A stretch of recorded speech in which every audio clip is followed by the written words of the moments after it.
Finley's life is driven by order. Every day she wakes up at precisely the same time, gets out of bed, and starts her breakfast. She puts one slice of butter on her bread and takes 2 small bites. At this time, the kettle starts to whistle and Finley pours herself a cup of tea. On good mornings, Finley finds she has little extra time before school starts.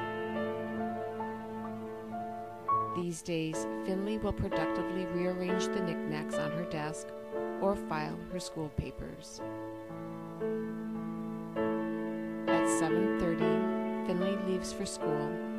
At 3, she arrives back home. Upon arriving home, Finley checks her phone. There are never any messages. She makes herself dinner. There is never anything good to eat. She reads the paper. There is never any good news. At 8:05, she brushes her teeth, takes a shower, and goes to sleep. Finley's life is like a bad episode of a black and white show, one that's on a continuous loop, a pleasant sitcom at best, but no, not real life. But there is one time when the monotony of Finley's existence is broken up. It is when she is dreaming. She dreams of a place where sunlight radiates, happiness grows in the roots of trees, and life bursts with overwhelming stimulation. Yet when she wakes up, it is only a dream, nothing more. Today, Finley wakes up as usual, fixes her toast, and dresses. But on this day, as Finley leaves for school, a sudden gust of wind blows a foxtail off its course. It hits her in the head, and she is unconscious.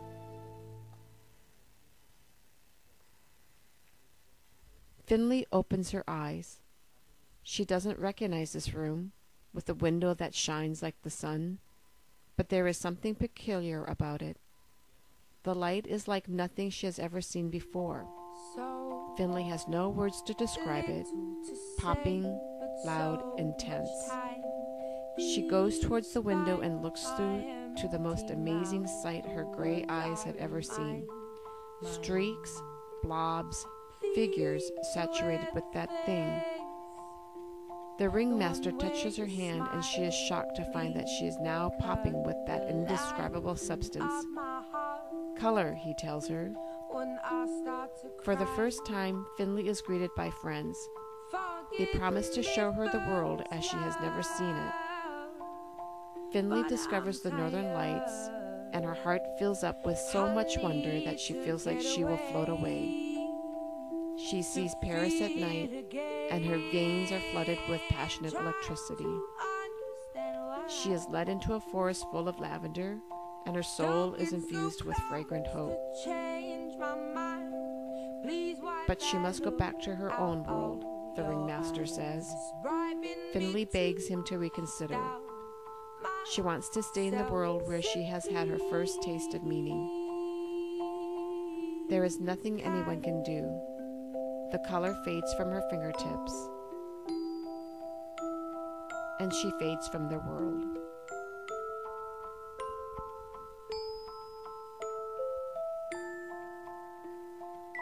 Finley is back.